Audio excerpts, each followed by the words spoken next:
بسم اللہ الرحمن الرحیم۔ سامعین کرام، آپ سن رہے ہیں اردو کہانی گاڈ فادر، جس کے مصنف ہیں محمود احمد مودی، اور یہ اس سلسلے کی قسط نمبر 12 ہے۔ مجھے امید ہے آپ کو میری یہ کاوش پسند آ رہی ہوگی۔ آپ نے اگر ابھی تک میرا چینل کہانی گھر سبسکرائب نہیں کیا تو ابھی میرے چینل کو سبسکرائب کر کے بیل نوٹیفیکیشن آن کر لیجئے، تاکہ آنے والی ہر نئی کہانی کی اطلاع بر وقت آپ تک پہنچ سکے۔ مائیکل کے اعصاب تن چکے تھے اور ذہن میں طرح طرح کے اندیشے سر اٹھا رہے تھے۔ وہ چوتھی منزل پر پہنچ گیا اور اس دوران کسی نے بھی اسے روکنے ٹوکنے کی کوشش نہیں کی۔ البتہ اس منزل پر نرسوں کے لیے بنے ہوئے شیشے کے دروازوں والے کیبن میں بیٹھی ہوئی ایک نرس نے اسے آواز دے کر کچھ دریافت کیا، لیکن مائیکل نے اس کی طرف توجہ نہیں دی اور کمروں کے نمبر دیکھتا ہوا تیزی سے اپنے والد کے کمرے کی تلاش میں آگے بڑھتا چلا گیا۔ اس کمرے میں پہنچ کر اس کا دل دھک سے رہ گیا۔ اس کمرے کے دروازے پر بھی کوئی آدمی تعینات نہیں تھا، حتیٰ کہ وہاں پولیس کے وہ 2 سراغ رساں بھی نظر نہیں آ رہے تھے، جنہیں سرکاری طور پر کم از کم اس وقت تک ڈان کی حفاظت کے فرائض انجام دینے تھے جب تک وہ اس کا تفصیلی بیان نہ لے لیتے۔ آخر سب کے سب کہاں مر گئے؟ کہیں اس سنہری موقع سے فائدہ اٹھاتے ہوئے کوئی ڈان کے کمرے میں گھس تو نہیں گیا تھا؟ یہ سوچتے ہوئے اس کے اعصاب مزید تن گئے۔ کمرے کا دروازہ کھلا تھا، وہ سیدھا اندر چلا گیا۔ کمرے میں روشنی بھی نہیں تھی، تاہم کھڑکی کے شیشے سے چاندنی اندر آ رہی تھی۔ اس ملگجی روشنی میں بیڈ پر لیٹے ہوئے اپنے باپ کا چہرہ نظر آ گیا۔ مائیکل کو یہ دیکھ کر قدرے اطمینان ہوا کہ مدھم سانسوں کے ساتھ اس کے باپ کا سینہ اوپر نیچے ہو رہا تھا۔ اس کے منہ اور ناک میں ربڑ کی نالیاں لگی ہوئی تھی۔ بیڈ کے قریب سٹیل کا سٹینڈ اور نیچے شیشے کا جار وغیرہ رکھا ہوا تھا۔ مائیکل نے چند لمحے وہیں کھڑے ہو کر پہلے تو یہ اطمینان کیا کہ اس کے والد کو مزید کوئی گزن نہیں پہنچی تھی۔ پھر وہ باہر آ گیا اور نرسوں کے کیبن میں پہنچا۔ وہاں ڈیوٹی پر موجود نرس کو اس نے بتایا، میرا نام مائیکل ہے، میں ڈان کارلیون کا بیٹا ہوں۔ میں کچھ دیر ان کے پاس بیٹھنے کے لیے آیا تھا، لیکن مجھے یہ دیکھ کر حیرت ہو رہی ہے کہ ان کے آس پاس کوئی بھی موجود نہیں۔ کم از کم ان 2 سراغ رسانوں کو تو موجود ہونا چاہیے تھا جو سرکاری طور پر ان کی حفاظت کے لیے تعینات تھے۔ نوجوان اور خوبصورت نرس کے چہرے پر قدرے نخوت تھی، اور شاید اسے یہ احساس بھی تھا کہ اسے بہت سے اختیارات حاصل تھے اور اس کی شخصیت بہت اہم تھی۔ وہ نرسوں والے روایتی سے انداز میں بولی، آپ کے والد کے پاس ملاقاتی بہت زیادہ آ رہے تھے، ان کی وجہ سے ہسپتال کا نظام بہت متاثر ہو رہا تھا۔ 10 منٹ پہلے پولیس آئی اور اس نے تمام لوگوں کو یہاں سے نکال باہر کیا۔ باہر موجود لوگوں کو بھی پولیس نے ہٹا دیا۔ پھر 5 منٹ پہلے پولیس کے سراغ رسانوں کے لیے ان کے ہیڈ کوارٹر سے فون آیا۔ میں ہی انہیں بلانے گئی اور انہوں نے یہاں آ کر فون سنا تھا۔ شاید ہیڈ کوارٹر میں کوئی ہنگامی صورتحال تھی۔ انہیں فوری طور پر وہاں بلا لیا گیا تھا، چنانچہ وہ بھی رخصت ہو گئے۔ پھر نرس نے شاید مائیکل کے چہرے پر تشویش دیکھ کر قدرے ہمدردی سے کہا، بہرحال تمہیں پریشان ہونے کی ضرورت نہیں، میں پوری طرح تمہارے والد کا خیال رکھ رہی ہوں۔ تھوڑی تھوڑی دیر بعد انہیں دیکھنے ان کے کمرے میں جاتی ہوں، اور میں نے دروازہ بھی اسی لیے کھلا چھوڑا ہوا ہے کہ کمرے میں ذرا سی بھی آواز ہو تو مجھے سنائی دے جائے۔ شکریہ، مائیکل نے کہا، میں تھوڑی دیر ان کے پاس بیٹھوں گا۔ اب نرس ذرا خوش خلقی کا مظاہرہ کرتے ہوئے مسکرائی اور بولی، بس تھوڑی ہی دیر بیٹھیے گا، میں آپ کو زیادہ بیٹھنے کی اجازت نہیں دے سکتی۔ مائیکل اپنے والد کے کمرے میں آیا اور وہاں موجود فون پر اس نے ہسپتال کے ٹیلی فون آپریٹر کو اپنے گھر کا نمبر دے کر رابطہ کرانے کے لیے کہا۔ فون سنی نے ریسیو کیا۔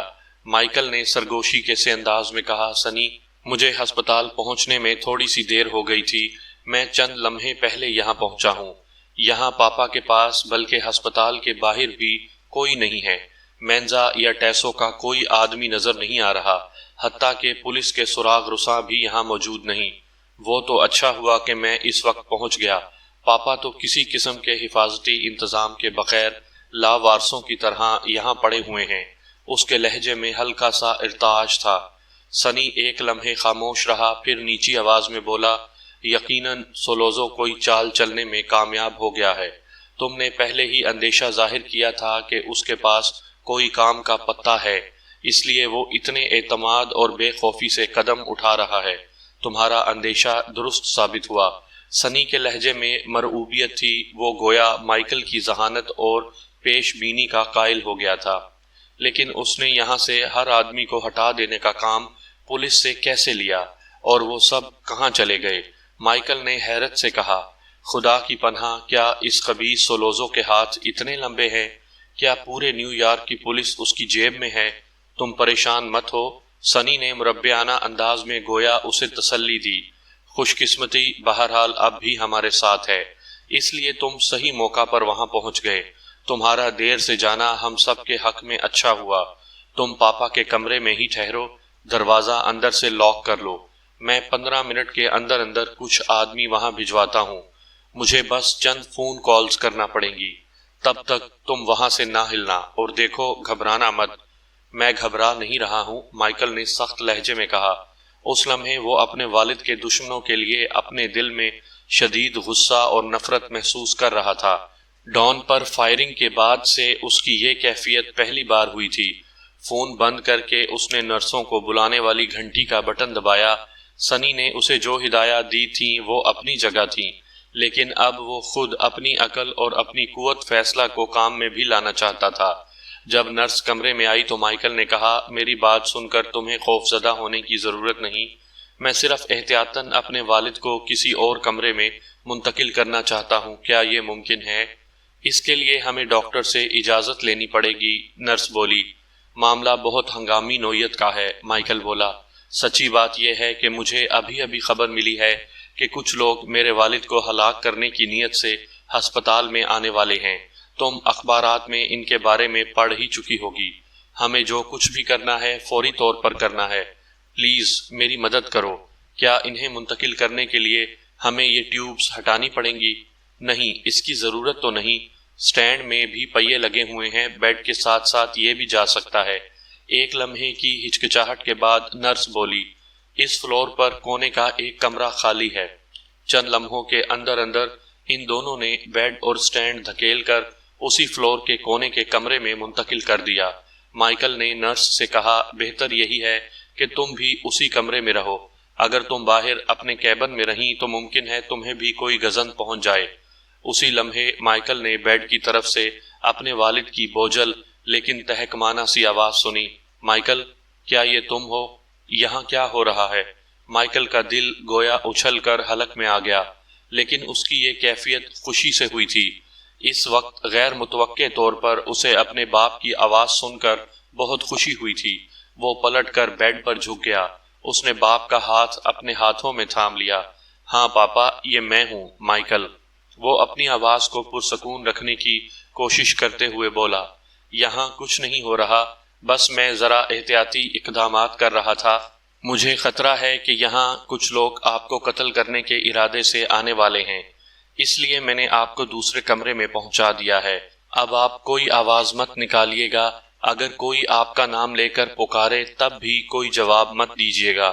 بہرحال میں یہاں موجود ہوں، آپ کو خوف زدہ ہونے کی ضرورت نہیں۔ گو ڈون کارلیون اس وقت مکمل طور پر ہوش و حواس میں نہیں تھا اور دواؤں کے اثرات کے باوجود بڑی تکلیف میں تھا، لیکن وہ مشفقانہ انداز میں نیم و آنکھوں سے بیٹے کی طرف دیکھتے ہوئے مسکرا دیا اور بیٹھی بیٹھی سی آواز میں بولا، میں بھلا کیوں خوف زدہ ہوں گا؟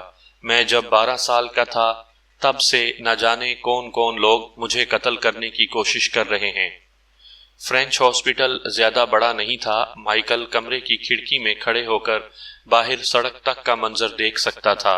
ہسپتال میں داخل ہونے کا ایک ہی دروازہ تھا اور وہ بھی مائیکل کی نظر میں تھا۔ ہسپتال میں داخل ہونے والے کسی بھی شخص کو وہ بآسانی دیکھ سکتا تھا۔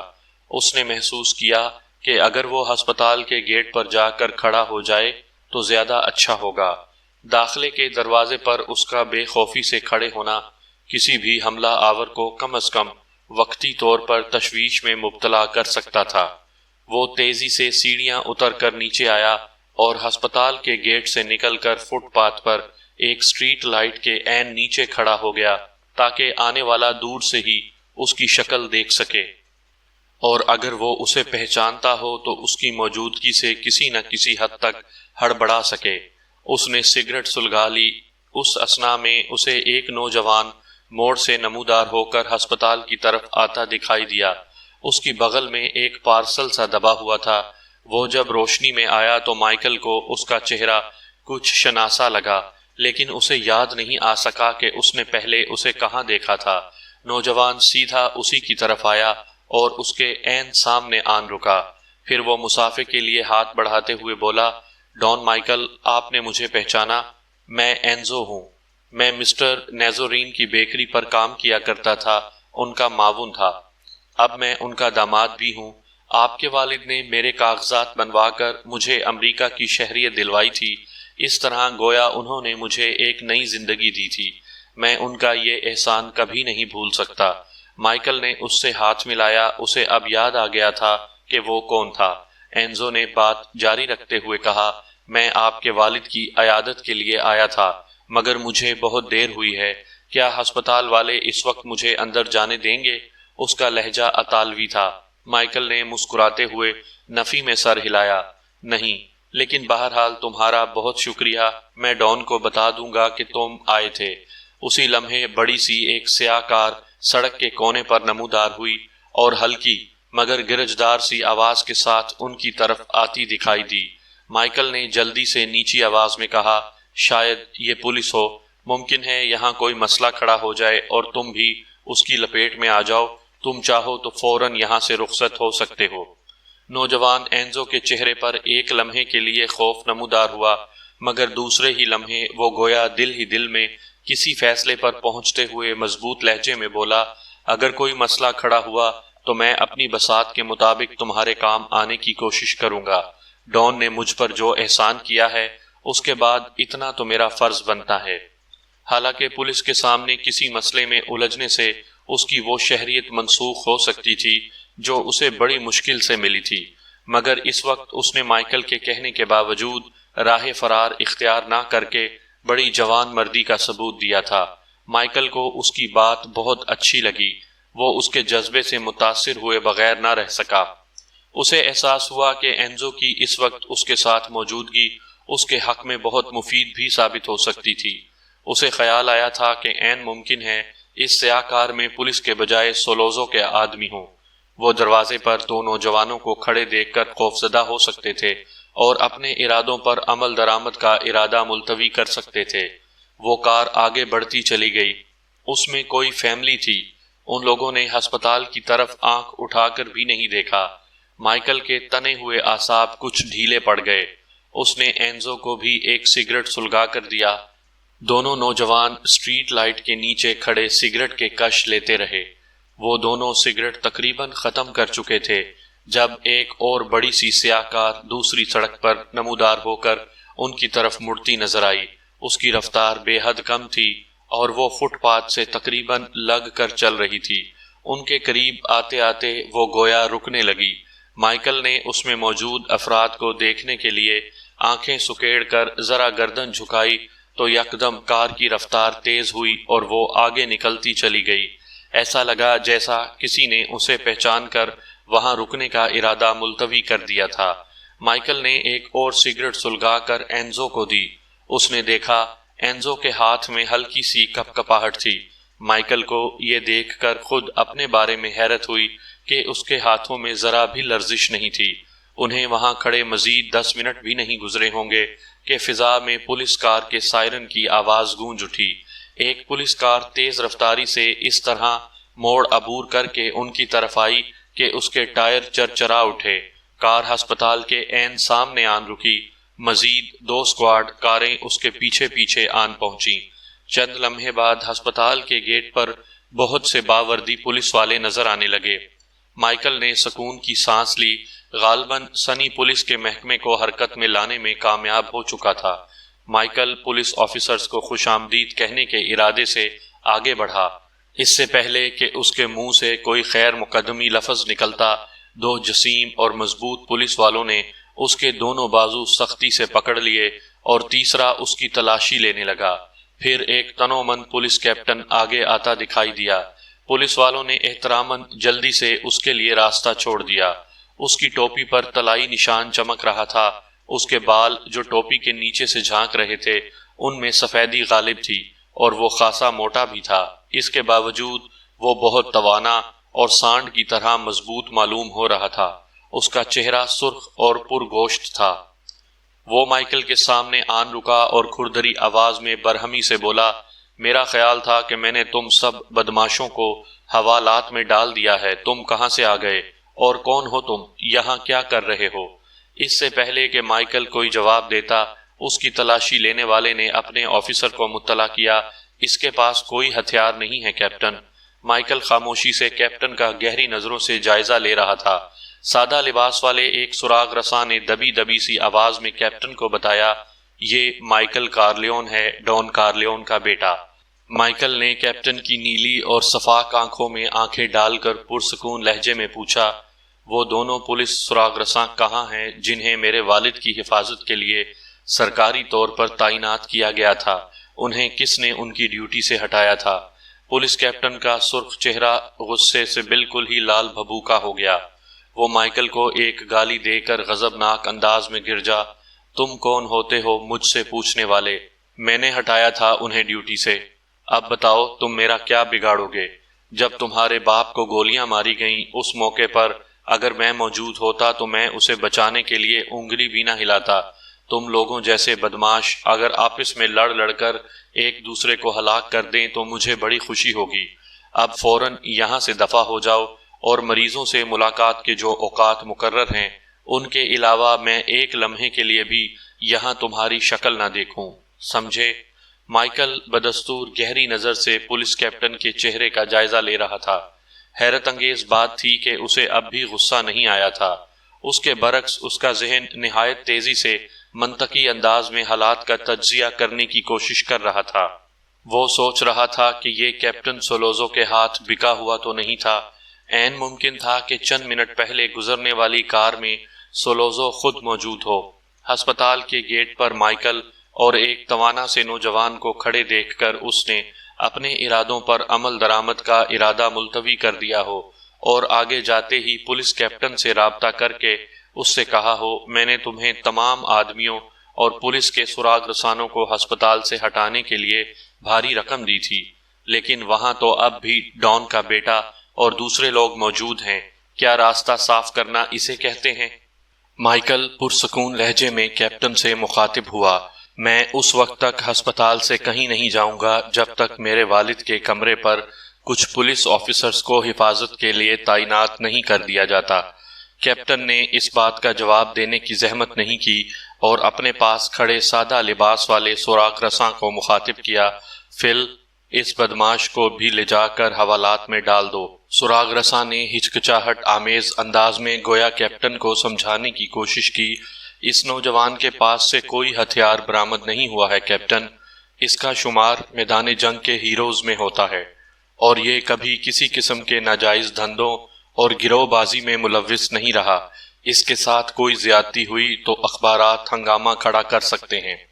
کیپٹن قہر برساتی آنکھوں سے سراغ رساں کی طرف دیکھتے ہوئے دھاڑا، لعنت ہو تم پر، میں تم سے کہہ رہا ہوں اسے لے جا کر حوالات میں بند کر دو۔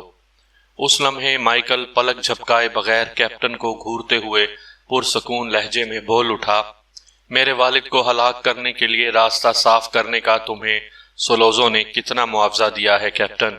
کیپٹن کے چہرے سے یوں لگا جیسے وہ غصے کی شدت سے ذہنی توازن کھو بیٹھے گا۔ اس نے مائیکل کے دائیں بائیں کھڑے پولیس والوں کو مخصوص انداز میں اشارہ کیا۔ انہوں نے مائیکل کے بازو زیادہ مضبوطی سے جکڑ لیے اور پھر کیپٹن کا گھونسا پوری طاقت سے مائیکل کے چہرے پر پڑا۔ گھونسا کیا، وہ گویا کوئی بھاری ہتھوڑا تھا جس کی ضرب سے مائیکل کی آنکھوں کے سامنے اندھیرا چھا گیا۔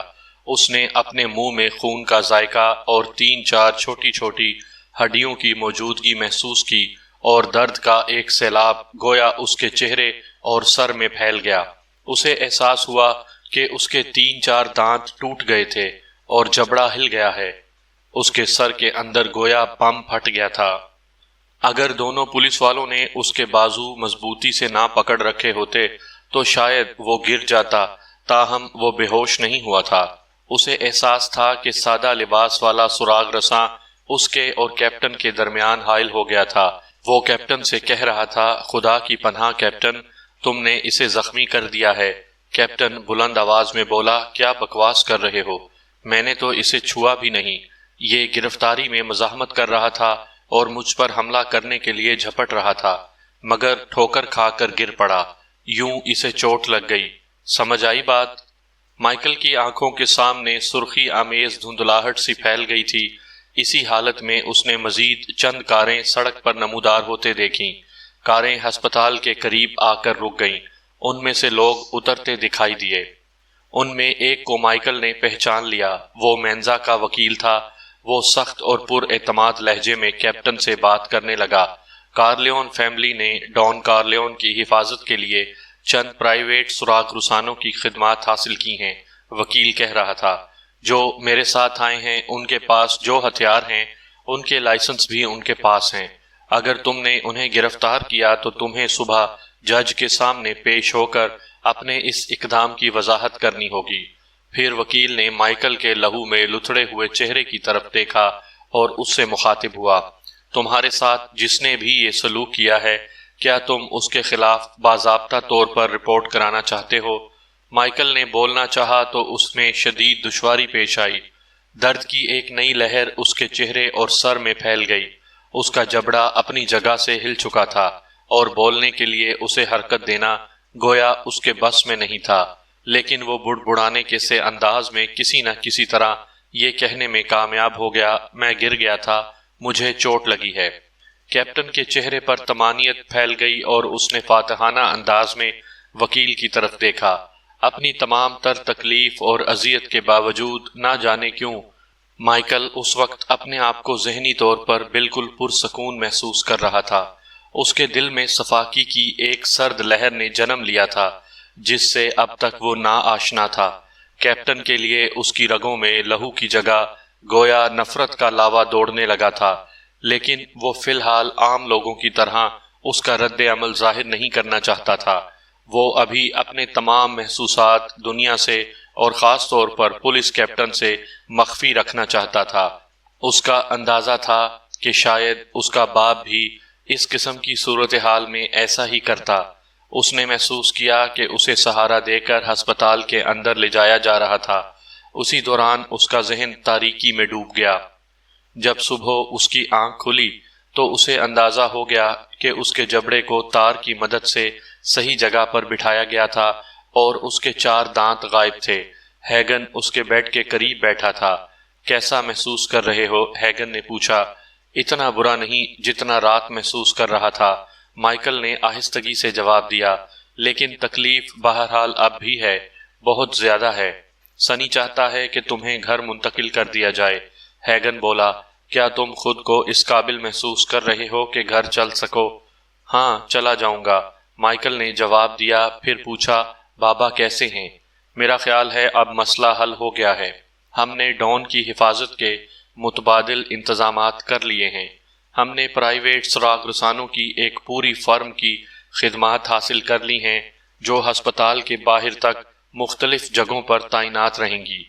مزید باتیں ہم کار میں گھر چلتے وقت کریں گے۔ مائیکل کو جس کار میں گھر لے جانے کا بندوبست کیا گیا تھا اسے مینزا چلا رہا تھا۔ مائیکل اس کے برابر بیٹھا تھا۔ ہیگن پچھلی سیٹ پر جا بیٹھا تھا۔ مائیکل کے سر میں اب بھی دھمک ہو رہی تھی اور پورے چہرے پر ٹیسیں اٹھ رہی تھیں، لیکن وہ حوصلے سے یہ تکلیف برداشت کر رہا تھا۔ پچھلی رات آخر ہوا کیا تھا؟ صحیح بات کا پتہ بھی چلا یا نہیں؟ مائیکل نے دریافت کیا۔ پولیس میں ایک سراغ رساں فلپس ہے جسے عام طور پر فل کہہ کر مخاطب کیا جاتا ہے، ہیگن بتانے لگا۔ وہی جس نے پچھلی رات کیپٹن کو تمہارے معاملے میں خباثت دکھانے سے روکنے کی کوشش کی تھی۔ وہ ہمارا آدمی ہے، اس نے ہمیں ساری بات بتائی ہے۔ پولیس کیپٹن کا نام میک کلس ہے اور وہ اس وقت سے زبردست رشوت خور چلا آ رہا ہے جب وہ محض ایک پیٹرول میں تھا، گشت پر مامور تھا۔